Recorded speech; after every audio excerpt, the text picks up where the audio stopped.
All right. There's still flour on the back, so we'll see.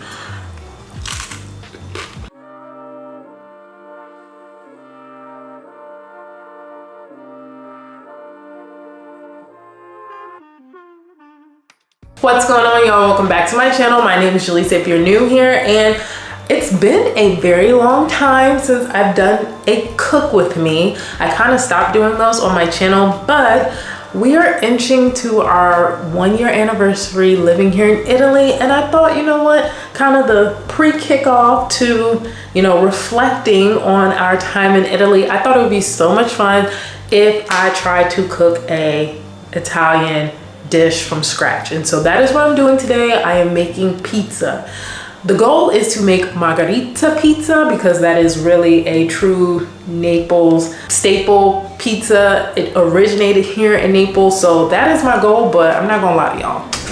I already can tell you I'm probably going to switch up this recipe because when I cook, y'all know I just kind of get to do my own thing. So to all the locals and the Italians, don't judge me.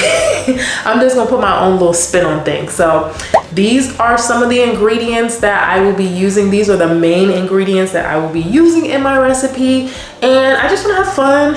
I'm hoping and praying this turns out the right way because it involves like yeast and baking, and I know how to bake, but it's not the area in the kitchen that I shine in. Yeah, I just like to cook. I'm not really a baker, so if God forbid this does not work out, I got some backup plans, but we're gonna claim success. So let's just go ahead and jump into it. Creating the crust for my pizza was the most important step and my biggest focus in this process.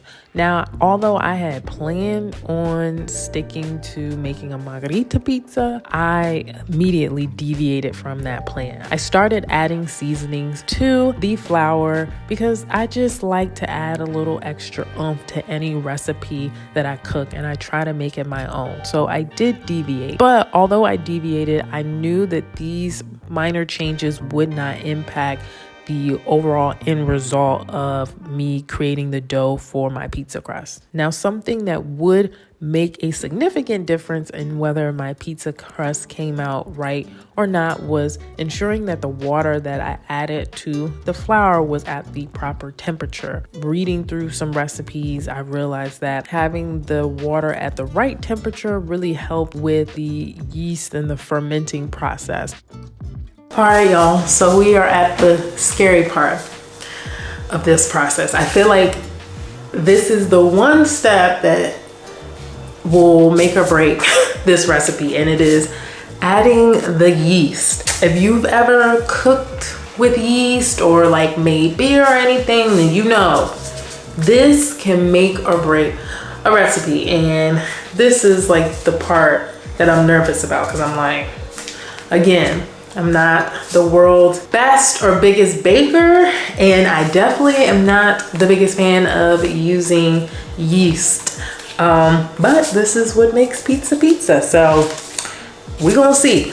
This is what's going to make or break my recipe. Now, although yeast makes me nervous to cook with it and use it, I'm not a novice when it comes to executing recipes that require me to add yeast. As you all know from some of my earlier videos on my channel, I do occasionally brew beer, and in brewing beer, it does require using a lot of yeast. And so I'm not new to this, I'm true to this.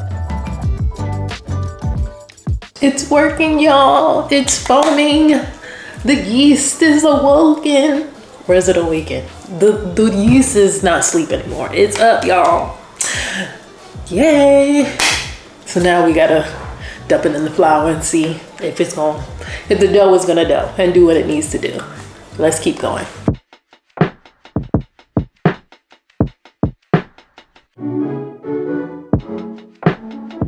After my yeast did what it needed to do, I moved forward and started to actually knead the dough to get it to be the right consistency that is desired for this recipe. But y'all, I'm gonna tell y'all, low-key, internally, you couldn't tell me I wasn't a pro at making pizza. I was in my kitchen kneading that dough, and you would have thought I was an expert in my head.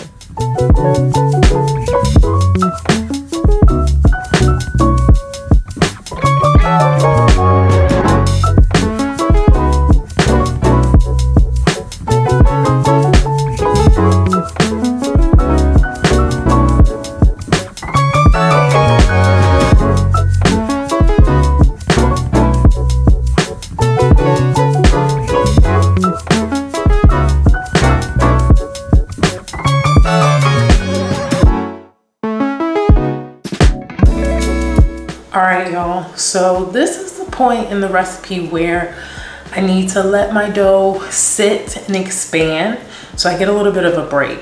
I get like an hour and a half break. So in that time, I'm about to get me something to eat and watch some Bridgerton because the new season dropped.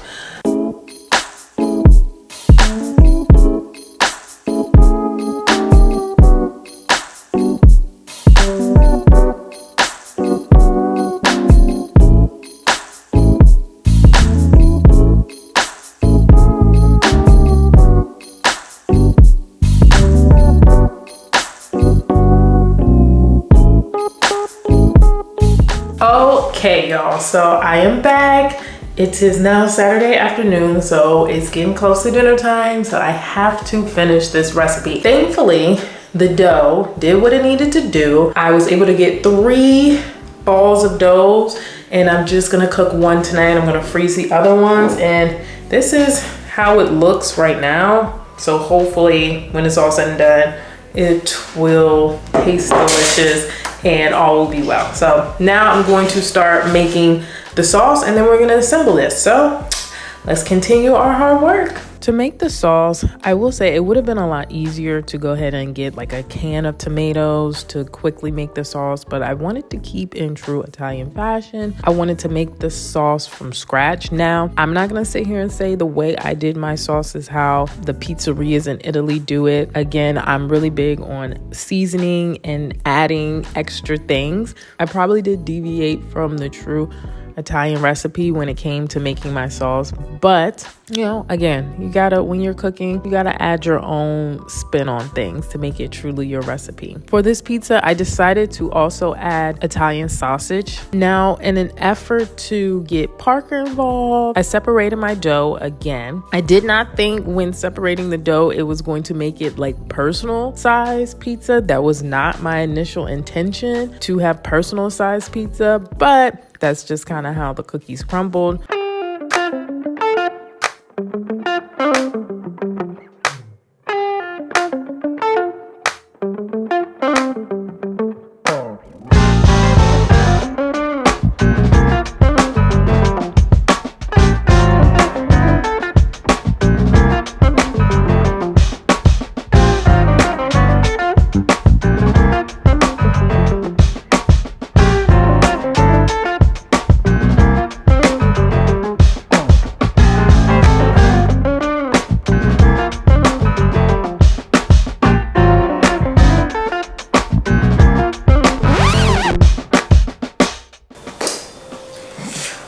So y'all, as you can see, Parker's pizza came out looking a mess. And that's not because of her. I could not get her pizza off the parchment paper onto the back of the pan. I'm sure some of y'all are wondering like, girl, why are you using the back of a pan, baking pan, to make these pizza? I didn't want to go out here and get a baking still that you're supposed to use to make pizza. So an alternative is to use the back of the baking sheet. But yeah, I was struggling, y'all. I did not record it, but I was struggling to get the pizzas off of the parchment paper onto the back of the baking sheet. And her pizza was the first one that I put up there, so she just got the brunt of me trying to figure it out. By the time I put hers up there, I was like, maybe I can figure out how to salvage and avoid the disaster for my pizza. And so it came out looking a little bit better, but I don't know how these pizzas are gonna look at the end of the day. We're gonna see. Either way, we're gonna eat these pizzas because this is dinner for the night and there is no backup or alternative. So whether they come out looking toe up from the flow up or they come out looking like a pizza from an Italian pizzeria, we will be eating them tonight for dinner.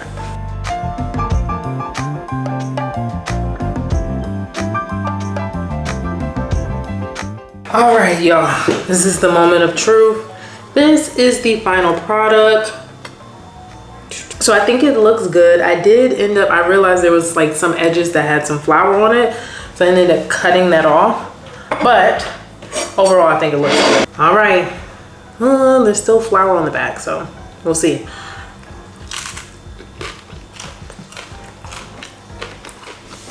Overall, I think it's good. I definitely could have done some things better. Like, I definitely overdid it with the flour as far as like flouring every surface.